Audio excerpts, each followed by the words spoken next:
Ladies and gentlemen, our next speaker really does not need an introduction to this audience. Dr. Roger Leir has been solely, I would say almost solely, responsible for the modern implant research, okay? Yes, abductees do get implants. Yes, Dr. Leir has removed a lot of them. And it's getting serious, guys. He is getting some absolutely extraordinary findings, and he is here to update us on them now. Dr. Roger Leir.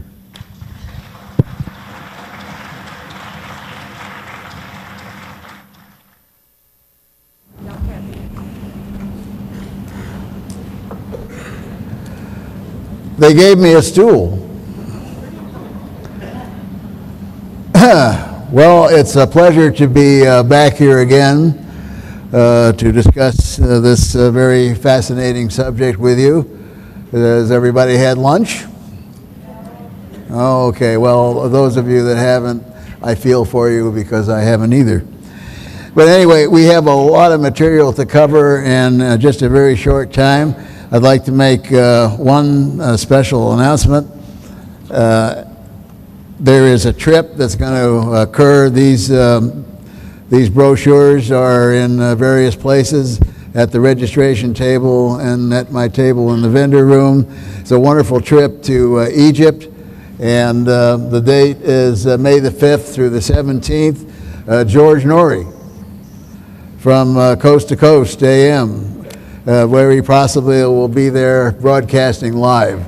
So if you can make it and you want more information, there's only 25 people that are going to be allowed to go. So please find out more about it. I'd like to thank Bob Brown and the UFO Congress for giving me the opportunity to do this presentation today. I'm going to present some new material that you have not heard about before. And this is based on the 15th surgery that we've done for removal of alien implants. We'll simply call this case file SC0010908, and if I can work this machine, we'll go on. Now, the patient has been using a pseudonym. His name is John Smith. He's 47 years old, and he is married with 3 children. He resides in Southern California, and his occupation just happens to be a physical scientist. So very strange things involved in this case.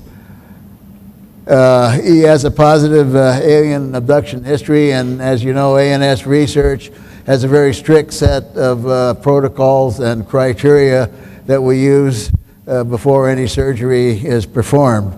And John fulfilled all the criteria and protocols and became the 15th case.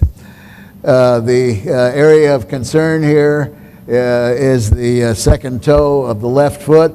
We had x-rays taken, and they showed a metallic foreign body measuring about 4 millimeters in length and about the thickness of a pencil lead. And as you know, in the other cases, we've seen about the same thing. So we have a number of these, at least 8 or 9, which all look the same and have the same essential qualities. What's unusual, another thing that's unusual about this case is when we did the scientific study of what we have here, we find it's sort of an embodiment of all the other 14 cases. If you've been following my research as it's been going, if you go way, way back to the first and second cases, and we had laboratory data coming from Los Alamos National Laboratories and from New Mexico Tech. If you remember, they didn't know what these samples were. This was a blind study, and they came back with a conclusion that these are a meteorite-like samples. And as you know, people don't step on meteorites or whack them with their hand, otherwise they'd have a very big hole, and probably not much material would be embedded in it. Once the x-rays are taken, then we know that there's an object there. We use a CAT scan, and the CAT scan will give us the approximation of where the object lies, and we're able to then do the surgery more specifically. I told you it was about 3 to 5 millimeters. It's radio dense. That means that it appears in an x-ray about the thickness of a pencil lead. Second toe again. Estimated date of insertion was February the 28th of 2008. And how do we know that? Well, the individual remembers waking up in the morning, and he saw a couple of drops of blood on the bed sheets, and he looked down at the toe, and there was a couple of small puncture wounds which healed within a very short time. As with the other cases, again, there was no scar and no portal of entry available. Also, if you recall, before we take anything out, we like to find out as much information as possible as to what's going on. And as we're able to do that and get better and better equipment, we're able to get much more knowledge. And as you recall, one of the cases we did was emanating a radio frequency, which was verified by a friend of mine in Las Vegas, let's put it that way, who sent me a classified FCC sheet, and we found out that that frequency was broadcasting on a deep space radio frequency. Now, if that don't knock your socks off, I don't know what does. We have emissions coming from this last case too. We use a Gauss meter to detect the electromagnetic activity, and we found that we had a magnetic field of greater than 10 milligauss. Ionizing radiation, we were only able to detect the normal background radiation using a Geiger counter. And the radio emissions, again, we're at 14.749650 megahertz. I don't know yet. I haven't had enough time to find out exactly where on the band or where that is going, but we're finding out. We had emissions of RF and ELF and the microwave bands. Also, you may have been told, but we're offering everyone that comes to the conference, and it's at least within the sound of my voice, if anybody's here or not in the room but are at the conference and you talk to them and you feel maybe they might have an implant of something and of whatever, and they would like to know more about it, we have a very expensive $90,000 piece of equipment sitting right outside the door here with Open Minds. Open Minds also is a new entity that's coming about, and it's going to serve as a purpose of a clearinghouse for physical evidence and other things in the UFO field. It's going to be a marvelous organization, and it's headed by one John Rayo. So you'll meet him out there. Anybody that wants to be scanned, you don't have to undress. You can just come as you are and stand in front of the antenna, and we'll tell you what time is on your radio control watch. So that'll be right after my presentation, right outside the door in the back of the room. We'll go on here. The surgery date was September the 6th, 2008, and in time, looking at total time, that was not long ago. I was used although it's in the foot, I use sometimes a general surgeon, because my time, I find, is better spent sort of as a surgical director, because this was being filmed for a production that was supposed to appear on the A&E channel.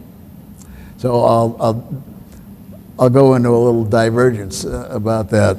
It was an excellent program, and we had it in our contract that there would be no debunkers and no skeptics. things would be told and the scientific data would be told up to date of the findings. They had a couple of focus groups that came in and looked at the hour pilot. This was going to be a series, and the series was to be called Alien Intent. They looked at the series and they came up with a bunch of real weird stuff and said they would only pick up the show if it had debunkers and skeptics in it, and we said no.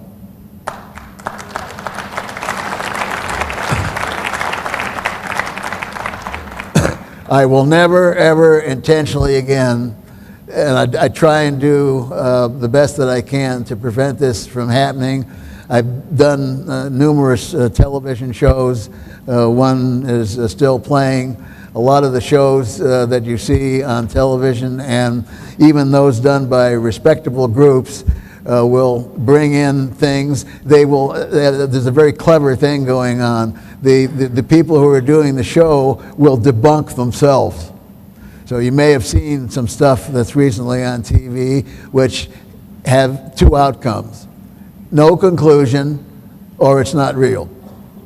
So be very leery of what you see on TV, but I'm trying to place myself in a category where if a program appears on TV, unless it's purely entertainment and they want me to entertain, the knowledge that you're getting will have no debunkers and no skeptics. So on this case, I serve as an assistant surgeon. The anesthesia is a local. We use two mixed anesthesias and just to put the area to sleep. We have stills and video that record the surgery going on, of which I'm going to show you some actual surgery footage. So I hope you've digested your lunch. We use assistive X-ray devices, as I've talked about before. You're going to see that in some of the slides. It's called a C-arm, and it has a sender and a receiver, and then what you're seeing appears on two television screens. You're actually able to see an instrument being inserted, and you're able to find the object a lot quicker. We have multiple witnesses who are viewing this either on TV or live, and then they sign forms stating that they were there. Now, the specimen appeared, when you looked at it as on an X-ray, as a solid unit. But yet when we went to remove it, it came out in multiple fragments. It was quite brittle in nature, and it sort of came apart. And the fragments, as in the other cases, were surrounded by this very strange type of biological coating, which we've been finding with some of the other objects. The fragments were all placed on a surgical drape, which you will see, and I had to very carefully pick these fragments up and put them in the specimen container, which contains the patient's own blood serum. One of the photos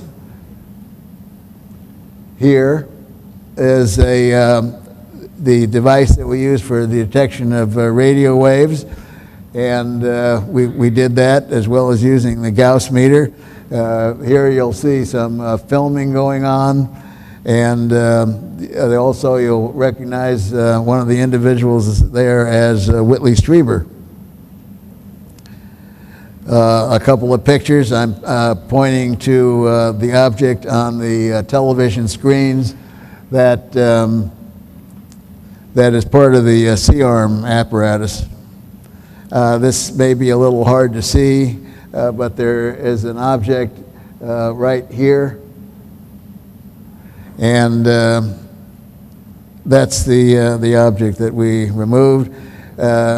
Here is some actual surgery going on. This is material which has blood on it and a few pieces of the specimen. Here's the specimen container. It contains blood serum and has a bit of the sample on it. Now, we'll just diverge for a moment. What we like to do is we like to check as many things as possible, and this case was so interesting I couldn't help but want to present you this material, which is the first time anybody is ever hearing this. The you're going to get a lot of information which you've never heard before. This is the first time a breakthrough. So I just hope you realize how lucky you are to be a part of this. Client's home is a single-story dwelling. Its exterior construction is plaster over chicken wire and the usual type of wrapping. The interior is plaster over wallboard.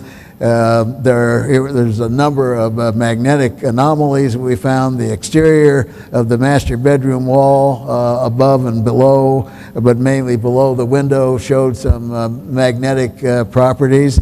A backyard soil was highly magnetic, with a large magnetic field exceeding 10 milligauss, and the soil also spontaneously catches fire. We took samples and had some soil analysis done and found that the soil has an extremely high bromine content. He had a fiberglass boat that was in the driveway, and the fiberglass was also highly magnetic, which I don't know how that can happen. There was anomalies also of a Cadillac automobile that the individual drives. The interior of the house had numerous magnetic anomalies. All the utensils in the kitchen drawers, including things that absolutely should not be magnetic, such as those wooden salad serving forks and spoons and other utensils that were either plastic or made of wood. They are not supposed to be magnetic. The kitchen cupboard hinges were highly magnetic, and some of them contained only one pole of the magnet. Unipoles are not supposed to exist, but evidently they do.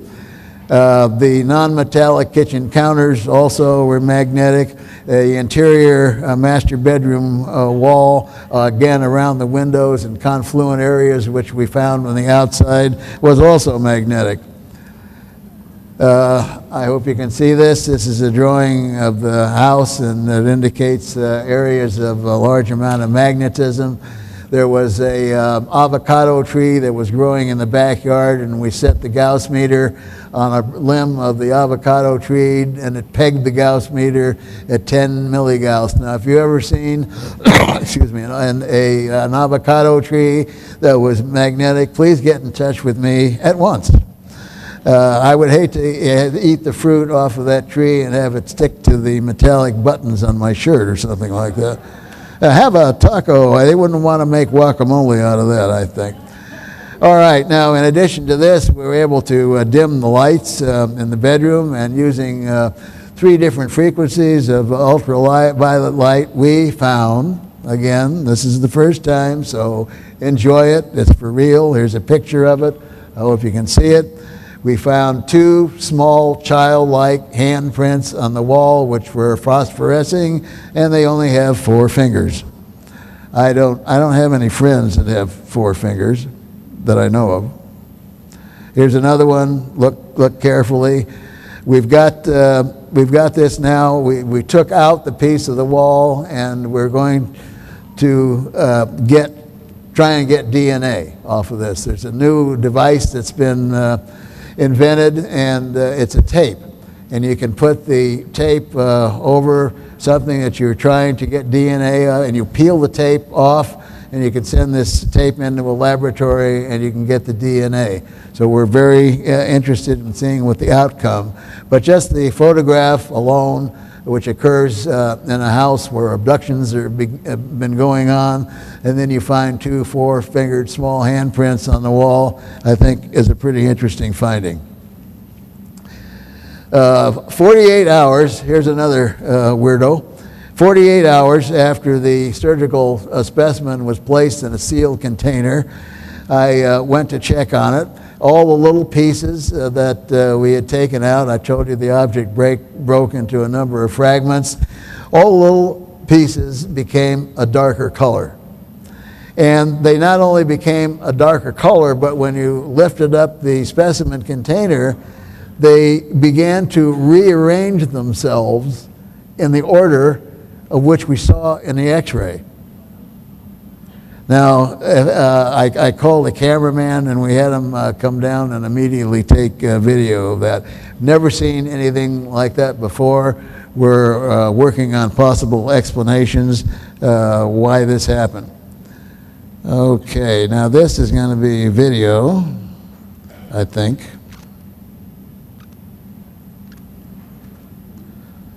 If I can find the cursor. There we go. There we go.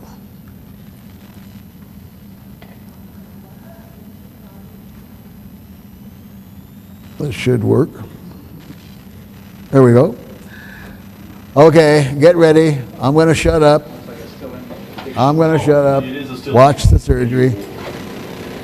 If you feel bad, why, you'll find a bag in the seat in front of you, in the pocket. Pull it out. You'll know what to do. Yep. Okay. So, what I plan to do is just make a small little nick. Are you all right here, guy? Yeah. Okay. So, and see if we can actually be lucky.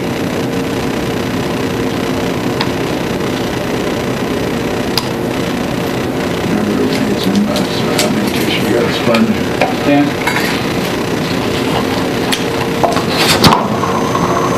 Most of my surgeries. I have to explain to you that this is all unedited footage. So let's try it again. You'll see the camera sometimes pointing at the floor or the ceiling, which is constantly running. We're handheld in some of these shots because we wanted to get as close as we could. Did it hurt you at all, Tom? You all right? Yeah, go ahead. There's some sound in the ambience of the room.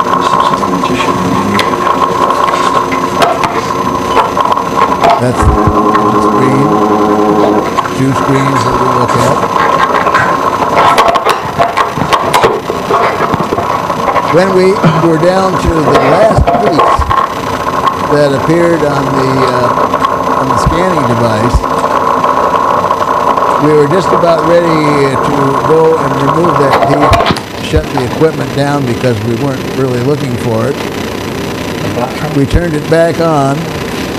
That piece was no longer visible. Pinch it for a minute, we'll slow down, bleeding. Where did it go? What happened? Coming out real quick, so it's not. We don't have a I'm trying to do clue. it for a different position. Move this toilet like It this. was not there. Excellent. We did not remove See, it. my finger's well. Not his toe.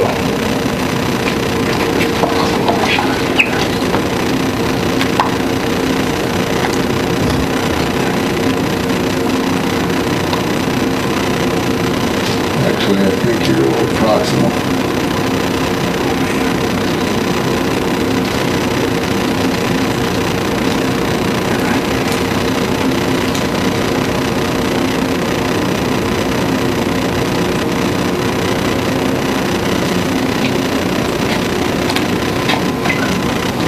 Everybody doing okay? Anybody need a shot of Compazine or anything?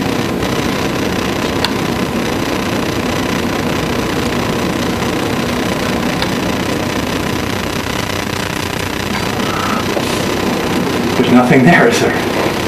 Doesn't appear to be anything visible. Well, I think we've say that again. Say that again. Take one more quick shot and take it from there. Okay, one more quick shot here after my last suture goes on. And, if we see anything in there. I mean, you saw one little tiny speck. I thought we didn't get quite all of it. I don't see anything now. No, it looks clear. I don't see anything left.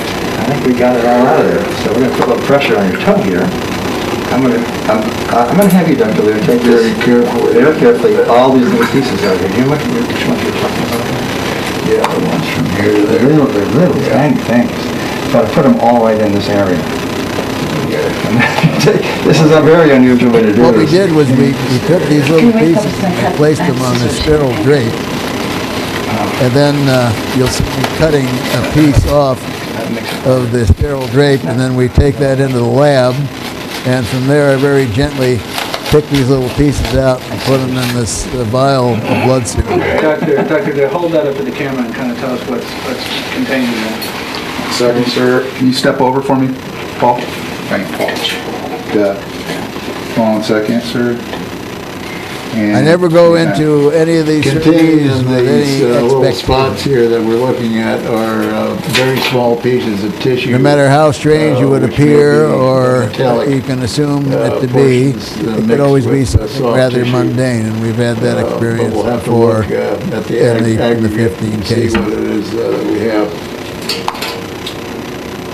So where is this going to head up to now? Well, depending upon when I get out of here, we'll have to determine whether we have enough to send to pathology or whether it should go directly to metallurgy. So we need to get an SEM done, which will look at both the soft tissue and the metal. Can I help you sit down and go through this? I think I know where we are with everything. Okay, I want to get it so we can put it in that other vial. So let's Okay, that's enough of that.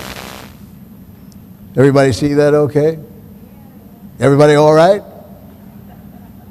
I'd ask you for a show of hands, but I can't see a doggone thing up here.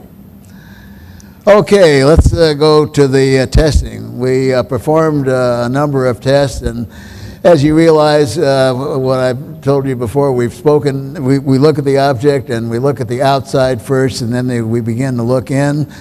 So we do some optical microscopy and get to see what the thing looks like with some magnification, and then we do SEMs, which is scanning electron microscopy, and EDX, which is X-ray dispersive X-rays, and that tells us what the object is basically made out of as far as the elements are concerned. These are a couple of the graphs using what's called Raman spectroscopy, and it begins to give us clues into what we are looking at. Now, analytical tests showed the following. We showed trace element patterns which were consistent with meteoric origin, all the way back. Remember, I told you in the beginning, back to the first two cases. We're all the way back to that again. And we look at the nickel-iron ratio in these, and the nickel-iron ratio appears to fit in the meteoric category. Now, what someone has done, some entity or something, looks like they're using a meteoric iron mixed with some other rare elements to make an object, to put together an object with a specific function. Now, in addition, there are a number of things that we found. I told you about the nickel-iron ratio. We found some minor elements in the sample. Some of them are listed here. These are very strange elements to find in somebody's foot. You just usually don't find these sort of things. Now, in addition to this, we have testing which shows that there's biological material which is either growing out from the metal or into the metal. We don't know yet, but we're doing more testing and more data. This is mind-blowing enough, especially when you look at the last one here, which is uranium. And the only isotope of uranium that was found was U-238, which is very difficult to find in nature existing by itself. So in toto, what we have here is something that's most unusual. This is not the end of the science, but I wanted to present this material to the public for the first time. And I chose the UFO Congress to do this. There are going to be many more tests that are going to be done, and if we can get them done in time in toto, we want all the I's dotted, we want all the T's crossed, we don't want there to be any concern. And what we're going to do is we're going to use controls which consist of perhaps a piece of steel and an actual meteorite fragment, and then we'll be able to compare these and say, this is what we have, this is what's in a nickel-iron meteorite, this is what's in a piece of steel, and these, apparently are not things that come from here. Now, there's some other significant things that we found in the sample.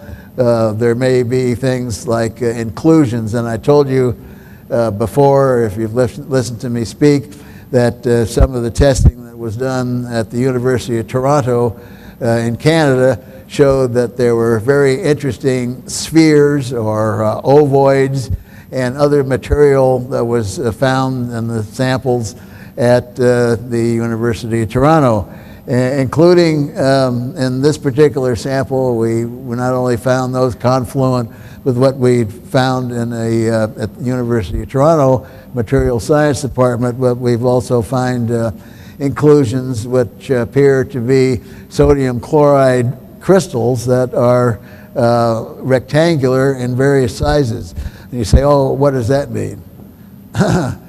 Well, think back. Remember, is there anybody here that's old enough to remember a crystal set? If you raise your hands, I'll try and see. Yeah, a few people. The old radio was a crystal set. And what did you use to get a radio program? You used the crystal, and a battery and a copper coil and a set of earphones, and lo and behold, you got a radio show. The early days of radio. So crystals must have some meaning, and perhaps that meaning is being used by entities from somewhere else or intelligences from somewhere else that know how to use the atomic structure of the elements that we have here in this solar system, or maybe some other solar system, or maybe some other distant galaxy. Who knows? But they're able to put things together in, yes, you could say, a manufactured way, as we consider manufacturing. So they can put things together that can use these basic materials for a very specific purpose. And that it appears as what's going on here is a very, very complex, excuse me, very complex form of nanotechnology. And as you know, our nanotechnological development is occurring as we speak. Now, I want to make just one other statement. They say I have 9 minutes left. There's a wonderful clock up here now. It's all a modernization. You see we have colored lights and all this modern equipment. It's just wonderful. I've lectured at these Congress proceedings now for a number of years, and the improvements that have been made are just marvelous. So at the end, I'm going to ask for your hand for the Congress and Bob Brown. Anyway, I get asked often about disclosure. Now, there's going to be a conference in Washington, D.C. that Steve Bassett's putting on called the X Conference. And in talking to Steve, he expects that disclosure may even occur before the conference. I hope he's correct, but in my personal opinion, after traveling around the world in 42 countries in 7 years, I can give you my opinion, and that is disclosure is happening as we speak. All you have to do is pick up the tidbits that occasionally appear on radio, on television, coast to coast. You will get some knowledge of things happening here and happening elsewhere. You go on the internet, use it as a tool. You may be getting some truth somewhere. Other stories are not the truth. But disclosure, I think, is happening. We've had a number of governments that are releasing information, Denmark, Canada, Brazil, France, the UK. Why is this all going on? There's some predictions about Obama's meeting with the Prime Minister of Canada, supposedly discussing other factors having to do with the economy. Some feel that with Hillary Clinton, who we believe is in the know, and Leon Podesta there, that the U.S. government may actually disclose some information. And then, also consider what is disclosure and what are you going to do who's going to make it. Suppose the U.S. government does tell you that we have non-terrestrial visitors, and we've had for a number of years, and they're flying around and invading our airspace, and they can't protect you from whatever it is they do. That's quite an admission. I don't really think we're going to hear that. They may tell you about some cases, maybe. But let's say, who are you going to believe and how it is going to affect your life? Let's say the President of the United States makes an announcement that we have extraterrestrial visitors. You're still going to get up in the morning, and what are you going to do? You're going to make breakfast, and for those that go to a job, you're going to go to work. And as an example, if one came down during rush hour, a big craft from 3-4 light years away in our neighborhood, as my good colleague Stan Friedman talks about, and lands on the freeway system, how is that going to affect your life? Most probably, you're going to get on your cell phone and you're going to call some agency like Caltrans, and you say, can you get this thing moved off the freeway? Because I got to get home, I got to feed my cat, my wife expects me for dinner, I got to stop at Albertsons and pick up something. But yeah, it's nice. We have visitors now from somewhere else, but please don't let them interfere, because I got to get up in the morning. I got to go to work. So how much difference is it really going to make in our lives? And I don't think that the other side of the coin, where you watch movies and they're going to come and eat us, or they're like walking zombies and they come out and do all kinds of nasty things and come back from the dead and they bleed green and all over your carpet. I don't think, if they wanted to eat us, they would have eaten us years ago. Food for thought. Anyway, if you want to help with disclosure, tell a friend, tell an enemy, tell somebody. They won't think you're crazy anymore. Believe me, kids talk about this stuff. Do something. Be active. Be proactive in the subject of getting the information out. Go to my table. I have some books. I have some DVDs. Go to Stan's table, one of the other speakers. Buy some of their things. If you've already read it or you've already seen the video, take it. Give something away as a birthday, Christmas, New Year's. Give it to your wife for anniversary or something. Give something to somebody. Spread the word. That's the easiest way to do. Pick out a good DVD and say, here, look, here's a present for you. Take it home.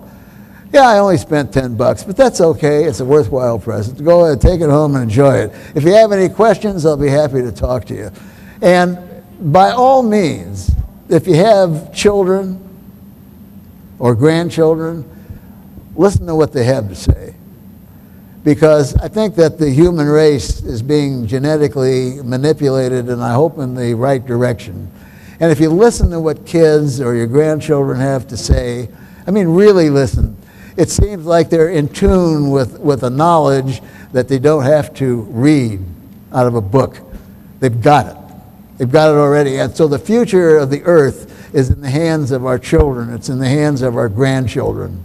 And so listen to what they have to say, and then make comparisons about, your neighbor's young daughter. My young granddaughter is 9 years old, and every time we go out in the car, and she knows what I do, but I don't think she's very impressed. But she's always in the car. She's always looking out the window, looking at the sky. And she sees, something like an airplane from a peculiar standpoint, and it doesn't have flashing lights on it, and she'll say, is that a UFO? And I'll say, no, that's probably Southwest coming in for a landing at LAX. And she's really disappointed because she wants to see a UFO. So listen to what kids have to say in depth. Be amazed. I've never had a parent or a grandparent ever tell me anything that I was wrong. Because if you listen to what kids have to say, you're going to be impressed. You're going to say, oh, where did they get that from? You've been watching a lot of TV. But it isn't on TV. And believe me, there are cultures still on this planet that don't have TVs. There's still people without food, without shelter in this day and age, which is impossible to believe. But there are people starving right here in our own country. But if you talk to any of them and they're surviving, the young people are going to tell you the same thing. So with the 2 minutes I have remaining, I'm going to finish 2 minutes early, and I thank you very much. If you want to come to my booth, I'll sign books. If I can answer any questions, if you want to be scanned, just go out the back door and see John Rayo and the crew there. As I said, you don't have to undress, no embarrassment, and we can even tell you if you got a cell phone on. So thank you very much.